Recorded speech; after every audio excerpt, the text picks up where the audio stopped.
Welcome to part 3 of this mechanics playlist. Today I'll be discussing resultant forces. So first of all, what is a force? A force is a fundamental concept in physics, engineering and mechanics, which is the study of motion. Forces can be visible like a push or pull force, or invisible such as gravity or electrostatic forces. Forces are diverse in nature. To describe a force, both its magnitude and direction must be specified, making it a vector quantity. Force is denoted in newtons, which is just a capital letter N. So when we talk about the resultant of a force, we basically mean the result of all the forces acting on it. So you have a ball over here, and a force of 4 newtons is applied to the right, and a force of 6 newtons is also applied to the right. What is the result of these two forces? Well, it's just going to be 4 newtons plus 6 newtons, giving you 10 newtons to the right. Pretty straightforward. If you think of another example, let's say we have the same ball. This time around, there's a force of 6 newtons to the right and let's say 4 newtons to the left, right? Well, this time it's going to be 6 newtons plus minus 4 newtons, because the 4 newtons is going to the left, so it'd be negative, is equal to 2 newtons to the right. So these calculations of getting the resultant force when you just have left and right or up and down angles are pretty straightforward. It does get a bit more tricky. So let's say we have the same ball and we have the same force of, say, 6 newtons in this way, but then we have another force acting this way here, and this is 7 newtons, and it is, let's say, 62 degrees, right? Well, how do you calculate the resultant force? How do you calculate the result between this and this over here? So we know that the force is going to look something like this, right? But we don't know exactly how to calculate this, and that's why there's a formula for that, which I'll be showing you. And the formula goes that R square is equal to A square plus B square plus 2 multiplied by A multiplied by B multiplied by cos theta. So this R over here stands for resultant, and it is referring to this force over here, so that's what we're trying to calculate. And then A obviously refers to this over here, B refers to this over here. These two lines mean we're talking about the magnitude, right? Which you guys know how to calculate. And then this angle over here is referring to this angle over here between the force A and B, right? So if you had, let's say, force C in this direction and force D in this direction, if you're using this formula, we'd need this angle over here, which would probably be given to you, right? So that's the first calculation that you'll need to know how to do, and this is the formula for it.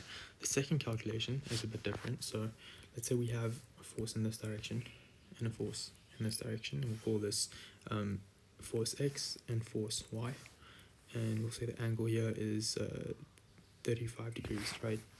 We know our resultant force is going to look something like this, right? We don't exactly know, in which direction. It could be a bit up like this, it could be a bit down like this.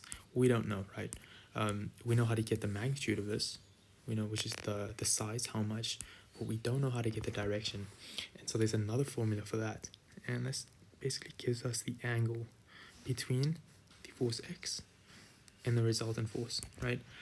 And the way that formula goes is tan is equal to force B multiplied by sine theta divided by the magnitude of force A multiplied by plus B multiplied by cos theta, right? So when we talk about theta over here in this example, this over here and this over here, we're referring to this big angle between X and Y. So I just realized that I put B and A when I had X and Y, so let's just erase that. This would be X, that would be Y, and this would be x, and then this would be your y, right? Sorry. So when we're talking about these two angles, this and this here, we're referring to this big angle here, and this angle over here, the one by tan, we're just referring to this little angle over here, right? So that's pretty straightforward, two calculations that you'll need to know, and I'm going to show you guys an example using both. So using our formula, we would say that r squared is equal to a squared plus b squared plus 2 multiplied by a multiplied by b multiplied by cos theta, and this would just be, so you have r squared is equal to 3 squared plus 4 squared plus 2 multiplied by 3 multiplied by 4 multiplied by cos, and the angle is 50 degrees. And if you just type that into your calculator, you should get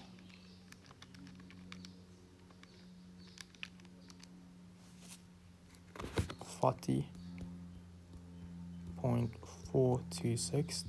Don't round off yet because you're not finished with your answer. And then we still obviously have the squared, right? We need to get rid of the square root, so we need to get rid of the square, so we'd square root this, and then you get r is equal to, and then you take that answer in your calculator, you'd clear it, put the square root sign, and then put the answer, it says ands right at the bottom of your calculator, just tap that, and you should get 6.358 ... And more often than not, you ask to round off to 3 decimal places. So we take these two, look at the number next to it. 8 is bigger than 5, so this would round off to r is equal to 6.36, and that is your final answer. Now, if we wanted to calculate the angle between, let's say between P, so let me just clear this quickly.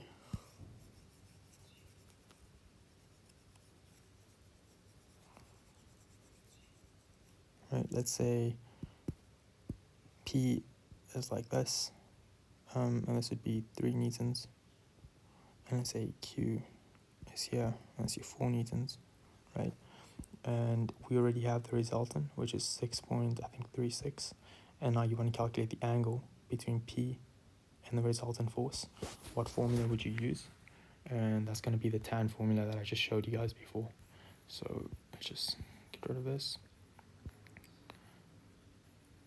And we'd say that tan is equal to Q sine theta divided by P plus Q cos theta, right?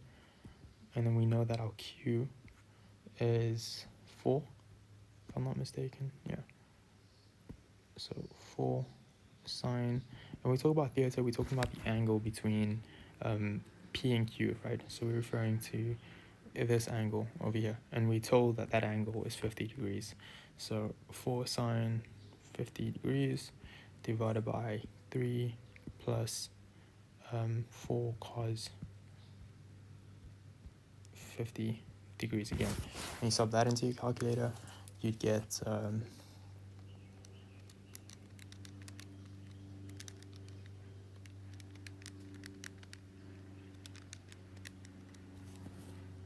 you get 0.555. But don't forget, we still have our tan on this angle over here. So you take this number 0.555, and you'd sub it into the inverse of tan sine on your calculator, and we'd end up with 28.81 degrees. And that is how you would work out that sort of question. Now there's one more topic that I want to discuss, and that is your rectangular components of two forces.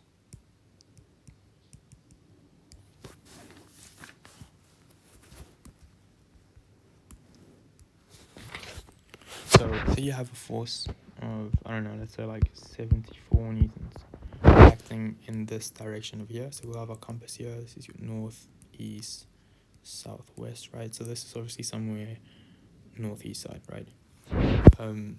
What you can do to this angle here to simplify your calculations would be to split it up into its x component and its y component, right? So we could represent any force along the x-axis and the y-axis, right? So think of a force like this over here, right? Could we represent this on its x-axis? Of course we could, something like this. And its y-axis, again, same thing, right? So that's pretty straightforward. We call this the rectangular components of a force because we split it into sort of the x component and the y component, which sort of makes up like a rectangle.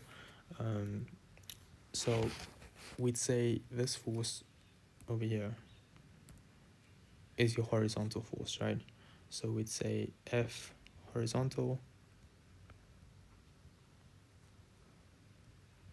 or people say F1, which implies that it's along your horizontal. I prefer to say F of x, just, so that I know that we're dealing with the x-axis, because this is your x-axis, and obviously the x-axis is horizontal, right? So if you wanted to calculate this force here, we'd say that Fx, and we're talking about just primarily this force along the x-axis, is equal to this force over here, so be F, the magnitude of it, multiplied by cos theta, and theta is referring to this angle over here, right? And if we wanted F vertical, which would be this vertical here, we call this F2, or sometimes known as Fy. Fy is equal to, again, magnitude of F multiplied by sine theta, and this theta angle is the same angle that we'd use in this one over here. So that is pretty simple, pretty straightforward. If you had an example where, let's say, F is equal to 2, 5, right? And you wanted the angle between F and F1, right? So what is F1? This one over here, and obviously this one over here would be F2, right? So they want the angle between this over here and this over here, and they tell you that sorry, no, they don't give you F, right? So you'd have to calculate F, and we know how to do that. We take 2 square plus 5 square, obviously put this on the square root, and this would give us 13. This is a pretty straightforward, just getting the magnitude of the force, something that we covered, I think, probably lecture 1, if not lecture 2. So we have, let's go to this, right? So they want this angle over here, right? Do we have F? Yes, we just calculated it. Do we have F of x? Yes, we do. It's given to us, right? So this is pretty straightforward. We have Fx is equal to the magnitude of F multiplied by cos theta, right? We have Fx is equal to 2 is equal to the square root of 13 multiplied by cos theta, and we can get that theta is equal to cos minus 1 of 2 divided by the square root of 13, and we get theta is equal to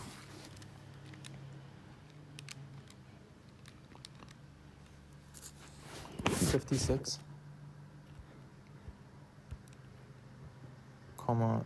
31 degrees, right? And that's it. So yeah, that's it for this video over here. I'll try to do some more examples in the next video, so definitely do check that out. And if you have any questions, please do comment.